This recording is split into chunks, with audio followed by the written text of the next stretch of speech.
Go inside the Crimson Tide. Tider Insider TV with Rodney Orr and Gary Harris.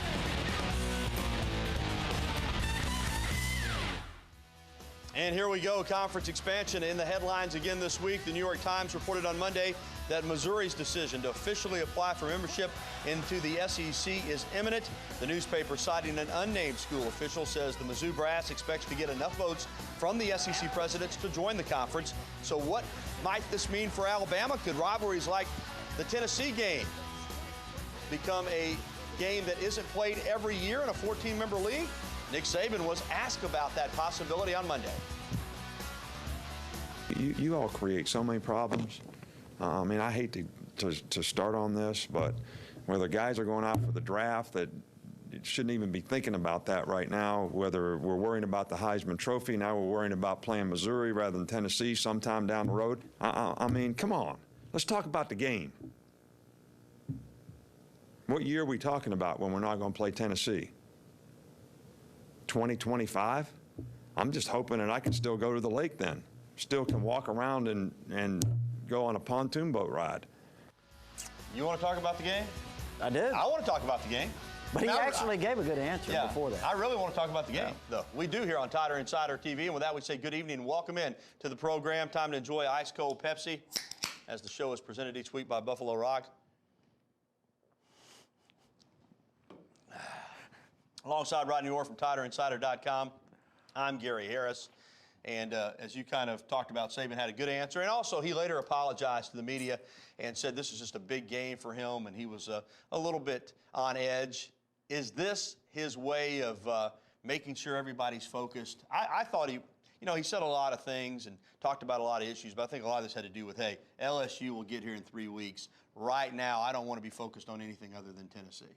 Well, that and focusing on the game at hand, Gary, yeah, I think you're definitely right. I mean, I think it's his way of trying to get everyone focused, and he wants to talk about the game. He wants to talk about the season. You know, the team. It's a team game. You know, and I've sensed that frustration a little bit from some media members. The press conferences have changed a lot. Access to Coach Saban is limited, and now what you get used to in the old days, the Monday press conference usually was about the game coming up, a little bit about the past game, but now a lot of people are trying to get their feature questions in because they don't have very much access. Plus, they're trying to find unique angles with the internet, so you don't talk as much about the game. But, Rodney, there's no doubt, despite the 28-point line with Alabama being a favorite, it wasn't that long ago. People forget in a hurry. It wasn't that long ago that Tennessee was kicking Alabama's tail. Well, I haven't forgotten about it. It was 7 in a row, and it was eating me alive. You remember that. Be honest with you, I didn't like Tennessee. I liked Tennessee less than I liked Auburn at the time. To be honest, I'm just being honest. Yeah, so now you don't have any problem focusing on the game, but some people seem to. But next up on the schedule is Tennessee, and it's played this year again on the 4th Saturday in October. Don't like that, but that's the way it works sometimes.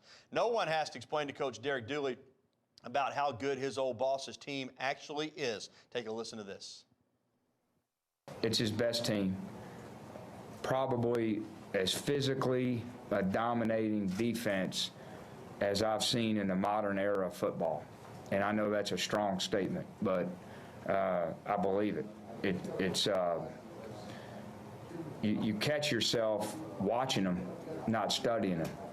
Wow, that's strong comment coming from Dooley, the opposing coach. But when you look at the stats, right now it's hard to argue with him. This Alabama defense is giving up an average of 7 points a game, 38 yards rushing per game. Nick Saban was asked following Saturday's win at Ole Miss about the Bama defense and just how good it is. I can think of 3 things about the defense. All right, now you know how I think, right? We don't have very many celebrated wins around here because of the expectations. All right, but I was really happy with the way our guys played. So before I say this, I'm really happy with our team. It was a great team win. Did a great job on offense. Defense did a great job of bouncing back. But here's what I can remember about the defense. The first play of the game and the 2 plays that we messed up when they got down there. It's almost as if the Tide wants to give their opponents a false sense of security. Against Florida, they gave up a touchdown, a long pass play on the first play from scrimmage, and then just locked them down. Against Ole Miss, it almost happened again. First possession, a long pass that led to this touchdown by Jeff Scott, who was obviously a little arrogant. Watch him turn to the Alabama bench. Nobody else has talked about this. The throat slash gesture to the Tide. Not smart, young man. That should have been a personal foul. Well, it should have been, but he didn't. Well, I think a personal foul was the fact he had to play the rest of that game against that defense. They had 72 yards on that first drive, hardly nothing the rest of the game. You heard what Derek Dooley said. Houston Nutt, who praised Alabama's defense last week, said after the game they're even better when you watch them in person. I mean, this isn't just media people talking. These are coaches around the country that are saying this defense is something special.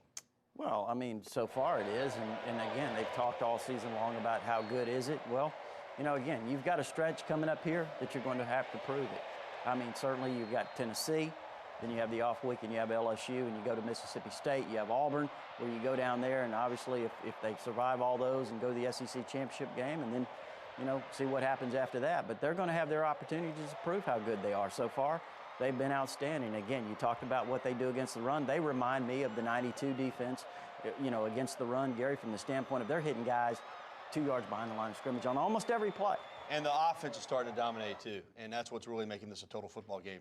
The defense is incredible, but to put it in perspective, Alabama rushed for more yards against Ole Miss than they've given up rushing all season. They scored more points against Ole Miss than they've given up points all season. That's phenomenal. Yeah, there's no doubt about it. Again, you know, Ole Miss offensively has struggled all year, so, you know, they certainly weren't going up against the greatest offense. But it's still an SEC team, and it's a team that Alabama hasn't blown out in a while. Yeah, and again, I'm not taking anything away from Ole Miss. I'm just saying, or the performance by Alabama. But again, you know, they are going to face some teams that are going to test them down the road, and we'll see. You know, only one team has rushed for over 100 yards, you know. In Penn State, they've talked about how that offense isn't very good, but they managed 107 yards rushing against Alabama. That's been Alabama's closest game. Penn State has given them the closest and toughest test they faced so far. Well, coming up on TITV, we'll talk more about Alabama's next opponent, the Team in Orange, Tennessee Volunteers. Plus, we'll examine the Tide's delicate balance on offense. And still to come, it's being referred to as the Juke. But was this Trent Richardson's Heisman moment? We'll break it down, and we'll get to your phone calls and emails. If you want to give us a ring, the number is 205-348-WVUA. That's 348-9882. Or you can email us if you'd like, TITV@WVUATV.com. You're watching the show that takes you inside the Crimson Tide, Tider Insider TV, presented by Buffalo Rock. Welcome back to TITV. Rodney Orr will rejoin me shortly. But first, a look at some of the stories making headlines around the capstone this week. The Alabama men's basketball team finished 25-12 last season, but that was not good enough. Bama did not make it into the NCAA tournament, although they did make it all the way to the final game of the NIT. Now, preseason practice for the Tide began on Friday. Alabama welcomes back 6 players from last year's roster, including their top 3 scorers. And joining that veteran group are 6 newcomers. How the pieces of the puzzle fit together, well, we'll just have to wait and see. Anthony Grant says it ought to be fun. I think the thing I like about our team is I think we do have a lot of guys that are versatile, that can play multiple positions. So we'll certainly look to take advantage of getting guys on the floor with different lineups. What those could be right now is really hard to say. And University of Alabama Director of Athletics Mal Moore announced today that the ACC's Associate Commissioner Shane Lyons has been hired as Deputy Director of Athletics at the University of Alabama. Lyons' role at UA will focus on assisting more with the day-to-day operations of the athletic department and helping lead the administrative team, basically a lot of what Dave Hart did before he went off to Tennessee. And former Alabama golfer Michael Thompson almost captured his first PGA Tour victory this past weekend. He had the lead going into the final round, was tied for the lead on the 18th tee. Oh, no, that's never good when a golfer looks like that. He hit it into the hazard. He had to make this putt for par to get into a 3-way playoff. It doesn't go down. He finished third, solo third. Ben Crane eventually beat Webb Simpson on the second playoff hole to capture the victory. But the good news for both Thompson and former Crimson Tide golfer Bud Colley is that they're pretty much secured their 2012 tour card. That's especially impressive in Colley's case, who will forego his senior season at Alabama. He went out on tour in June as a non-member and made enough money in like 8 events to finish inside the top 25 and get his tour card for next year. That is hard to do. In fact, only 6 other golfers have ever done it. Well, coming up, did the Tide's Trent Richardson have a Heisman moment on Saturday? Plus, Tider Insider TV will be getting to your phone calls and answering your email questions. There's the information on the screen on how to get in touch with us. We'll be back right after this.